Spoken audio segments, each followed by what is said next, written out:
The day is just beginning in one of the most beautiful cities in Italy, Florence. The historic center is full of masterpieces that bear witness to the city's sumptuous past. 600 years ago, it played a key role in the cultural and artistic development of the Renaissance in Europe.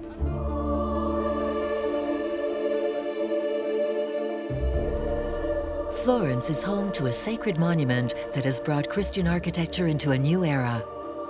The Cathedral of Santa Maria del Fiore, better known throughout the world as the Duomo. In the heart of the old city, the Duomo rises, with its large marble facades and its famous dome, the largest in the world after the Pantheon in Rome. A jewel which was the experimental ground of the greatest masters of the Renaissance. The cathedral, together with Giotto's bell tower and the Baptistry of St. John, forms the religious heart of Florence. They are the guardians of a heritage admired each year by millions of visitors. Ancora, ancora, ancora, ancora, ancora.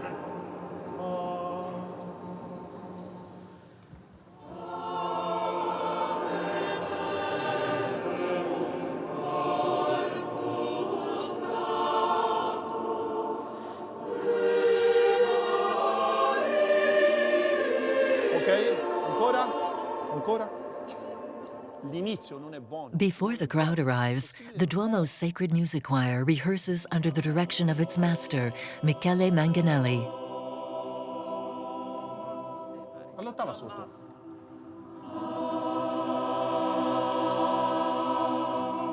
E.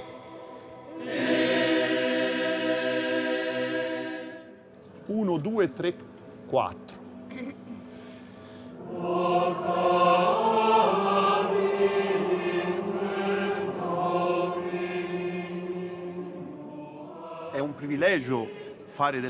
It's a privilege to play in such an amazing place. Although it's hard because there's an incredible echo. The echo lasts almost 10 seconds. When you hold a chord, it lasts.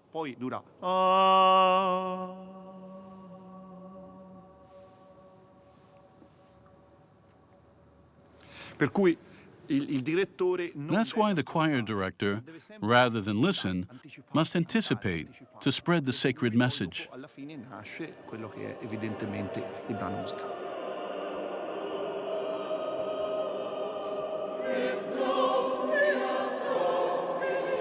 The voices resound along the 160 meters of the nave and take flight under this exceptional 90-meter-high dome. An unusual measure to which the choir must constantly adapt to accompany major religious events. Our music is not just music in itself. It is an integral part of the liturgy. It is a prayer in its purest state. Words speak to intelligence. Music speaks to the heart. With our music, we are obliged to create an emotion for all the faithful who come to the liturgy.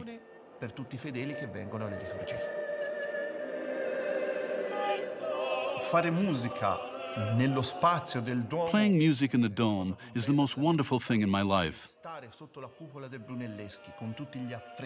To be under Brunelleschi's dome with all these frescoes, to know the history of the dome, and to know that centuries of music surround us is truly magnificent. It is an absolute privilege.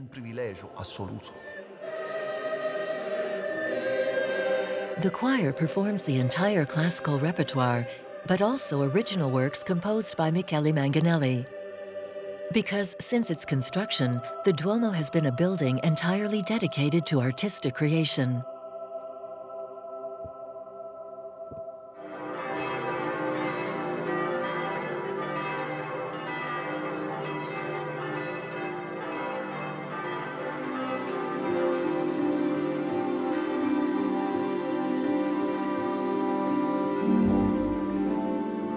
In the 14th century, the silk and fabric trade made Florence the richest city in Europe. But its cathedral at the time was not up to the ambitions of the great families who wanted to make their city a showcase for culture and the arts. They therefore decided to demolish the old cathedral and build another one of enormous dimensions. Sabine Fromel is an art historian and Renaissance specialist.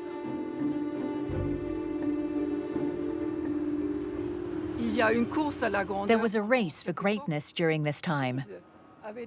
Pisa had already built a complex which also had a baptistry and a cathedral and a huge tower. Siena had built a cathedral.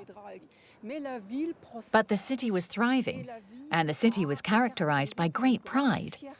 So it really had to mark its superiority. There was also a deep faith, and it was also a city that was deeply influenced by the Catholic religion. The great families, such as the Medicis, the richest bankers in Europe, developed an enlightened patronage among the great artists of the time. An exalted period which saw the emergence of great names like Michelangelo, Botticelli, and Filippo Lippi. From this alliance was born a major revolution in art that would later be called the Renaissance.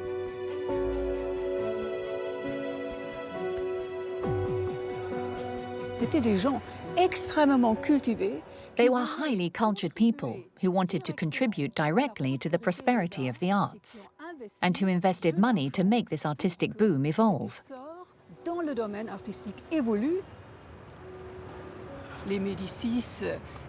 The Medicis were able to find the best artists who, as a result of such strong competition, really managed to do things of great technical and aesthetic quality.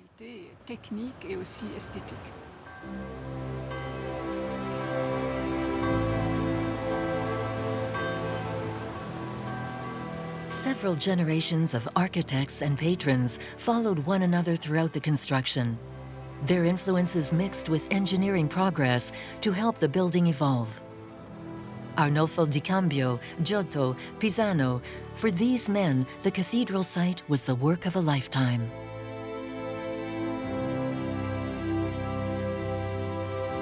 When the complex was completed in 1436, the facades were inlaid with green, white, and pink marble to echo the baptistry and bell tower. The main facade had to be entirely adorned with sculptures, which was new at the time in Italy.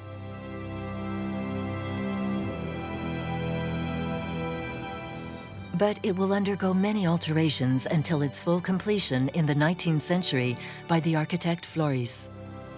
The facade that can be admired today, however, is very coherent in style with the initial project.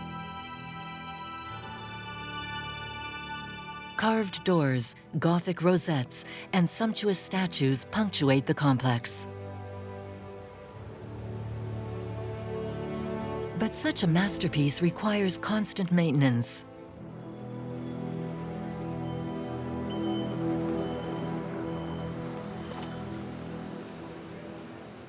A few streets away from the Duomo, the sounds of metal being struck come from the sculpture workshop.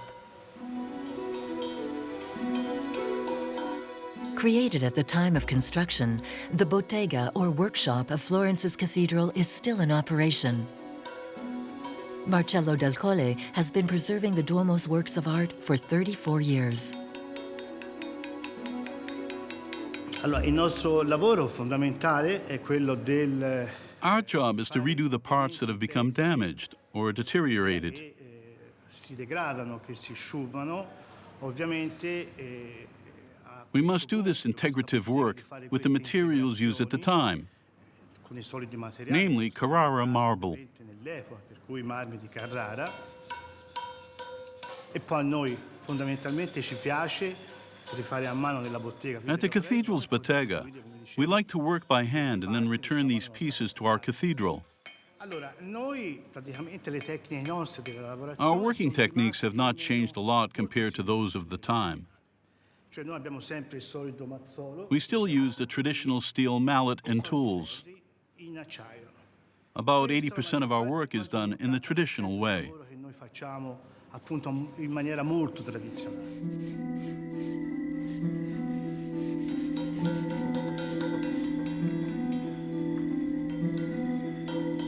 At the time of its construction, the cathedral was like a real laboratory of artists who wanted to create a break with art from Middle Ages.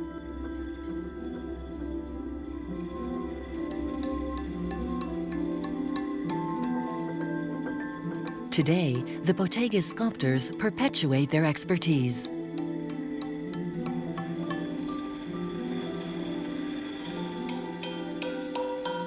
Questo che a me fra l'altro poi mi fa onore, perché pensare che in questa bottega ha lavorato i più grossi. It is an honor for me to say that the greatest artists of the time worked here, Addirittura un grandissimo like Nanni Di Banco, an outstanding Renaissance sculptor who was an employee of the cathedral's workshop. Questo grandissimo scultore lavorava fisso qui all'Opera. Ritengo che sia un lavoro fondamentale e necessario. Our work is necessary, fundamental to preserve our cathedral. And the people who have worked here are people with incredible talent. And to lose such heritage, if we don't take care of it the way we do, would be a serious mistake.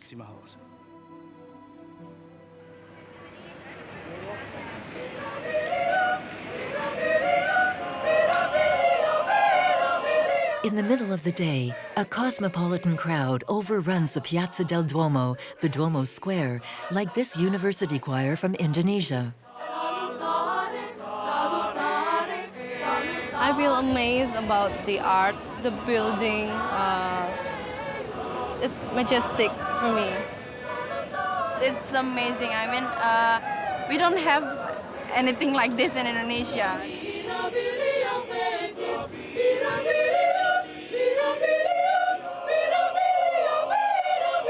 I have goosebumps when I go inside this cathedral. It's so amazing. It's amazing. Another jewel attracts visitors. Facing the main entrance of the cathedral, the Baptistry of St. John is one of the oldest monuments in the city. Built in the 11th century, it was there long before the Duomo. It is particularly known for its doors, decorated with bronze bas-reliefs, the Doors of Paradise, and its dome entirely adorned with mosaics of Byzantine influence.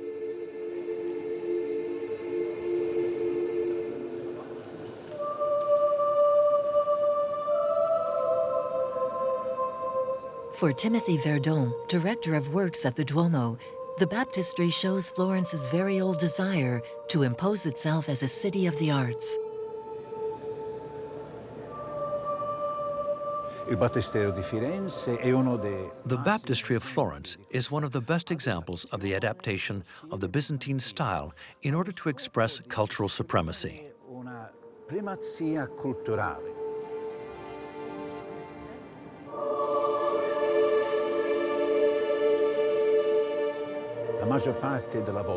Most of the arched vault is covered with transparent glass tesserae over gold leaves, hence a great wealth. And a great cultural dignity in the choice of style, more important, more noble, more solemn, the ultimate Christian style.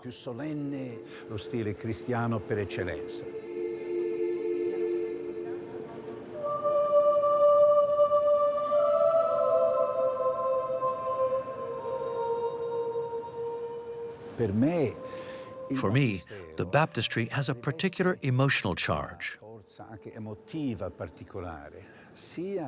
By its form, it refers to faith in another temporal space. Our time is punctuated by units of 7, the 7 days of the week, but the first Christians evoked another time, which they called the 8th day.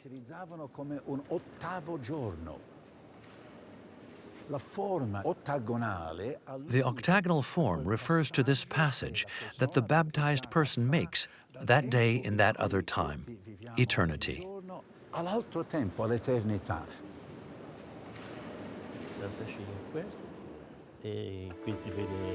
All the baptisms practiced at the Baptistry began to be recorded as early as 1450. More than a century before the obligation of the Universal Church, Florence thus had the innovative will to census the population. All the registers are now kept in the Archives Department of the Duomo Museum, directed by Lorenzo Fabbri.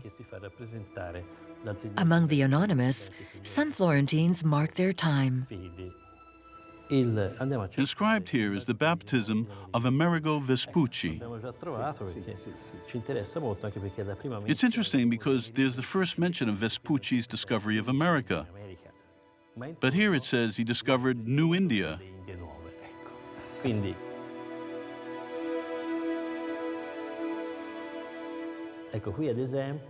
For example, here on June 15, 1479, we find a figure of renown especially for the history of art.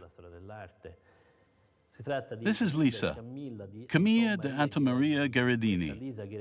And this Lisa Gherardini, who married a member of the Del Giocondo family, is none other than Mona Lisa, painted by Leonardo da Vinci. The cathedral's historical archives provide information on the activity of the organization that supervised the construction of the cathedral.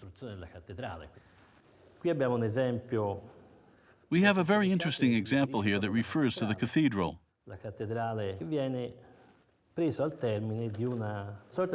Citizens were consulted about this project, the minutes of which we still have,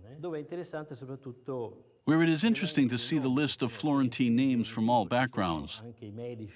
We find the Medicis, the Salviati, important families, but also small local craftsmen, heads of families. There are about 400 to 500 names. There was also a commission made up of painters. Here we find the names of Sandro Botticelli, Filippino Lippi, Cosimo Rosselli, Andrea del Sassavino, and of course, Leonardo da Vinci. The Florentines, supported by this group of experts, were consulted at each stage of the construction.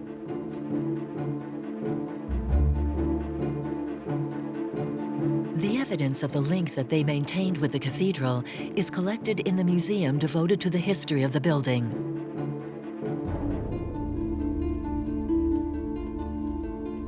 Models placed directly around the cathedral were used to convince the corporations that finance the building and the population.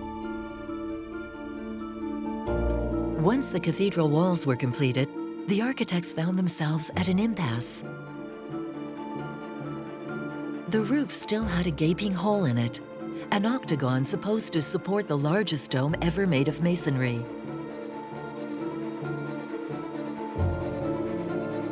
To find the architect capable of meeting this technical challenge, the Florentines launched a new competition. So it wasn't until 1417 that Filippo Brunelleschi began to do his research, and that he proposed something completely new to Florence during this period: to build this dome without centering, because that was the main problem. For example, he had observed that in the Pantheon, there is a semicircular self-supporting dome. Filippo Brunelleschi was a painter, goldsmith, and architect. He convinced the jury of the competition with a revolutionary proposal directly inspired by the ancient buildings of Rome. To build without wooden supports, which was impossible to manufacture for such dimensions, Brunelleschi devises a double shell. A thick inner shell that supports the structural forces of the building, covered with a protective outer shell. The inner shell is formed by 8 large arches in the shape of an ogive. Between these arches, 4 million bricks are arranged in chevrons or spirals. This inner shell unites the 8 sides of the dome and prevents it from collapsing under its own weight. For this unusual project, Brunelleschi had lifting machines manufactured, using the power of oxen to lift up to 7 tons of material per day.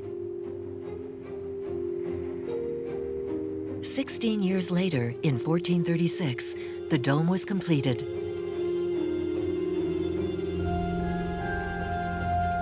It is a marvel of sturdiness, which has withstood earthquakes as well as time, a feat that still fascinates architects and historians today.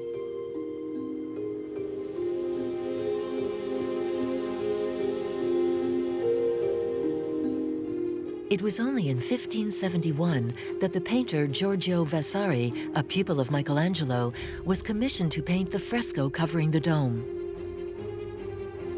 To compete with the Sistine Chapel, painted by his master at the Vatican, he chose the theme of the Last Judgment. Today, his work is among the most important in the history of art.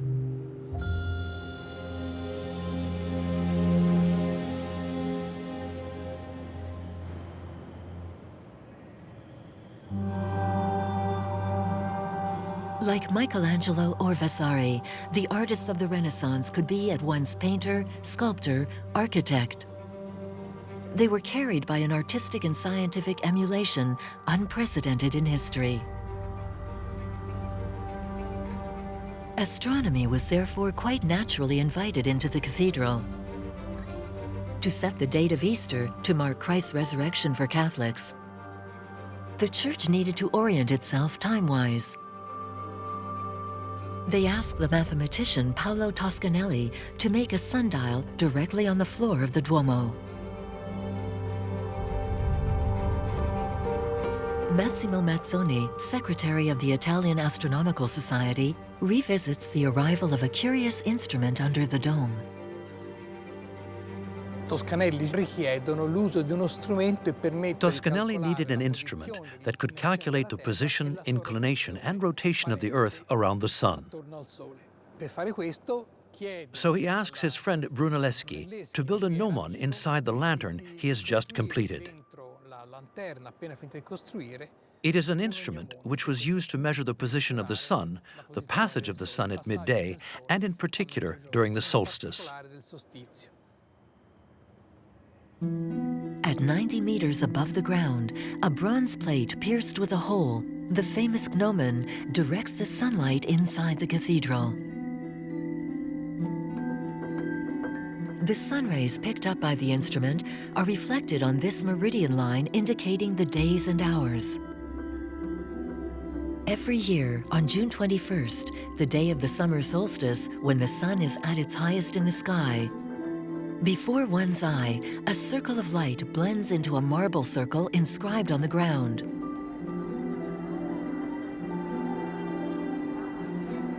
This event, the pride of Florentines, attracts a curious crowd every year.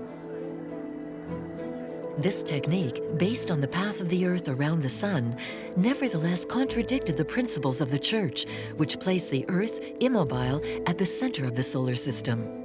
At the end of the 14th, early 15th century, heresy and divisions raged. The Church did not recognize the movement of the Earth around the Sun. Despite this, the Church used Copernicus's measures to calculate the liturgical year. And he said that the Sun was motionless and that it was the Earth that revolved around it. As long as it worked, the Church was ready to accept, despite its ethics, that the Earth revolves around the Sun. Some with theological points of view said that the Pope wanted to upset the rules of creation, but no, he adapted. Others said the Pope wanted to dictate to the Moon and the Sun how to behave.